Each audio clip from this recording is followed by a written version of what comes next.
The association exists because the government isn't strong enough. Crime can just run rampant. The city is already fallen. So if they're going to live under someone's rules, they'll live under their own. When Chris wrote this and I was like, knife fight in the rain, fuck yeah. It's just like all of the things that I know.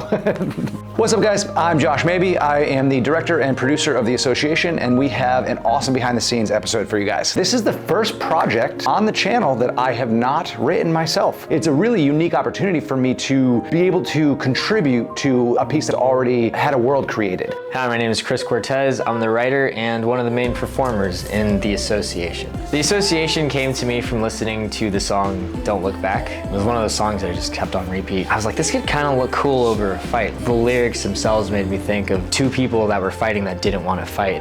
When I write scripts, I don't necessarily put myself in the part of the main character. I don't really think, oh, that's definitely me. But by the time we were done, I considered other people that could do it probably a lot better than me, but the reason why I just gave it to myself was because I wanted to challenge myself. Rather than not believing that that could be me, why not start believing in myself and believing that I could play the roles that I'm writing? I am an actor and a stunt performer, and if I can't cast myself, like, how can I expect others to do it? It was a very interesting process for me because it almost gave me more freedom and a fresh set of eyes on the material. It was such an awesome opportunity, and again, I'm so glad that he wrote this piece because it really just spoke to something special. One of the things that I always gravitate towards is stories that move people. I want to create things that make you feel something. So the events that lead up to what happens in The Association, I've actually sort of written into the sequel, The Association Part 2, Peter.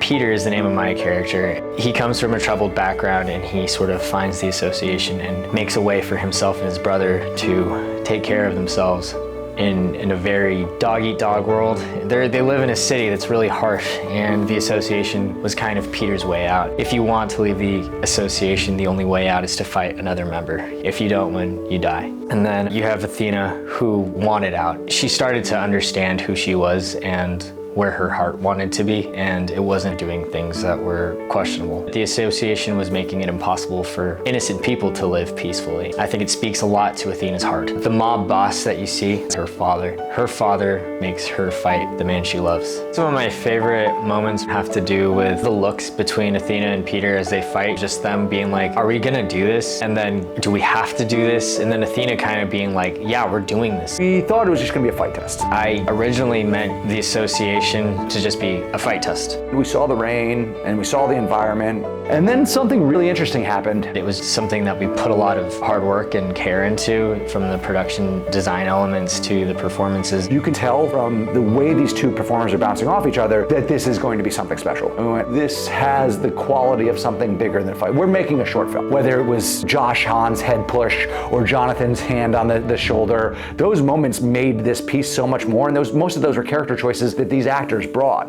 Ever since learning Bikini Tertia at 17, I just fell in love with stick fighting, fell in love with knife fighting. I love the flow, the way it looks on film, the way it evolves. I love the way that the art of stick fighting is a dialogue back and forth. It's a call and response. It's a, I'm gonna do something, then you're gonna do something in reply, and we're going to have a dialogue through weapons. I always think that looks so good on camera, and especially because of the way that the movements flow, the fluidity of that combined with the rain give it such a unique aesthetic. This actually isn't the first time I've done a knife fight on film. I trained knife fighting with Rich Lamoureux in Las Vegas. He's a colleague and eskrima instructor, and he taught me knife technique. I'm happy to say he was really proud of the choreo and the short, so thank you, Rich. When you're in the ring, standing across from somebody that wants to kill you, you can't think about anything else.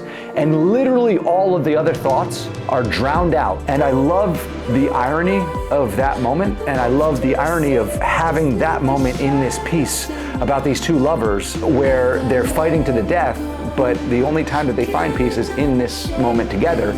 And they want that. They want to stay in that because they're still doing something together. So we kept trying to think of performers who could do it. Time was going by and we're just like, who could do this? Who could do this? Josh showed me Chow a little bit ago, and I was like, she looks great and she looks like she could do this really well. One day Josh was like, all right, we got to get this going before you or Chow are unavailable. We brought Chow on board. I met her in a fight class and we worked together on another project, Street Fighter Episode 2, who who many of you have seen. Chris and I threw around the idea of bringing her in. After working with her a little bit, it was immediately apparent that she would have been perfect for this role. I had very minimal knife training before the short.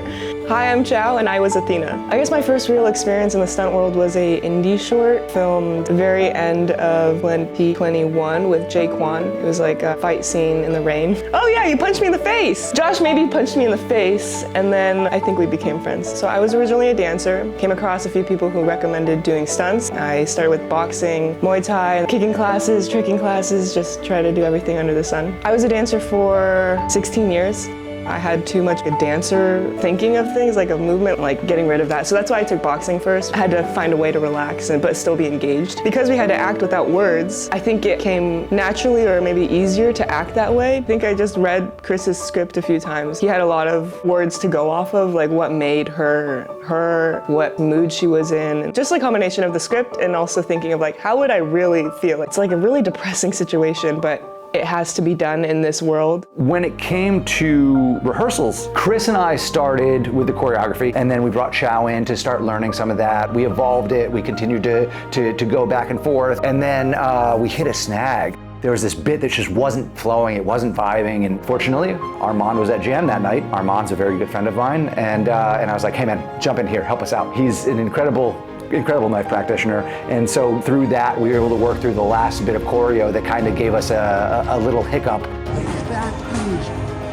The process to finding the location was really interesting because in typical Chris fashion, he envisioned this environment which is wholly impossible. He set it in the rain in LA, which happens approximately once a year. And then Chow sent a link to the rain room in LA.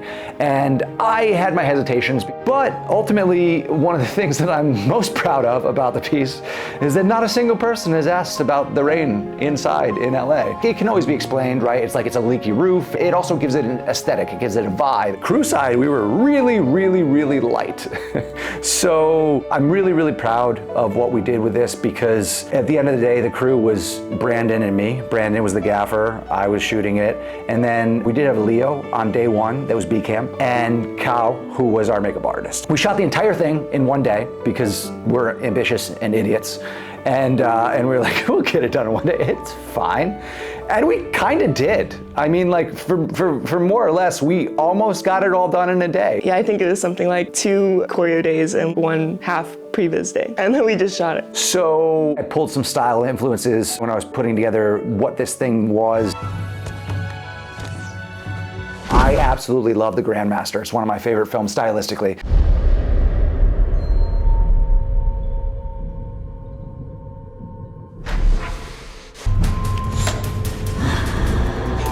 I love how he shoots with a 90-degree shutter, and so the rain has this super stuttery motion. It almost looks slow motion, but it's not, and he gives it a really crystal clear resolution to the rain. My least favorite part, it was also one of my favorite parts about the short itself, it was the rain. Fighting in that water. Yeah, it was very difficult to dance in the rain. The temperature of the water was not my favorite thing in the world. It got really cold really fast. It was not cold, but it wasn't warm either. We were shivering. Near the end of that shoot, we were shivering. Just being under that water, I am slipping and sliding on this wet tile, falling over and over again. If you fought conservatively, it didn't look like you were fighting and trying to kill each other, but if you fought too full out, you would slip and fall, and I did that a lot. It was a terrible, terrible time shooting in the rain. So whether it was Jackie G chasing me around with an umbrella, or Chris, or Brittany, or Kayla, someone was chasing me with an umbrella, or I was underneath a jacket, and I don't advise shooting in the rain.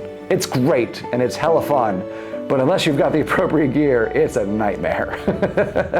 At times we did get to use it to our advantage, like sliding back. There's a really cool like sliding shot. It made the movement look cool because it's like splashing on everything, and when a strike goes, like the water goes. What's fun about the rain is that it created wounds that felt more realistic, because a lot of times the blood, it's too viscous and syrupy. What the rain did is it gave it an authenticity, and Kao, she handled all the blood and the touch-ups. Every project we've we've done. She's been my makeup artist. I love you, Cal. You're amazing. The ending, it just feels so much more emotionally impactful. It starts off as this awesome, happy thing, and then like the piece, it devolves into this dark, emotional piece with so much subtext and heart and sadness. But happy accident that happened. At the end of the day, the sun was gone, and we were able to capture this gorgeous shot, the pullback, pool of blood, Chow's on the floor, Chris is holding her in his arms, the fan is slowly circling, there's no light, but it's really cool because it makes it feel like hours have passed, that he hasn't moved as time is continuing to move on from this moment.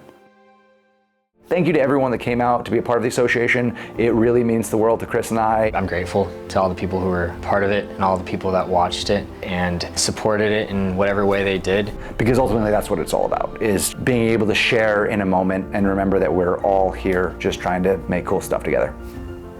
Love you all. It took a lot of work to make this thing come to life and to have such a great reception from all of our friends and people we don't even know sharing about how it moved them. It's really encouraging for us to keep going. So thank you. Thank you so much for watching, and like, comment, and subscribe to Rogue Origin.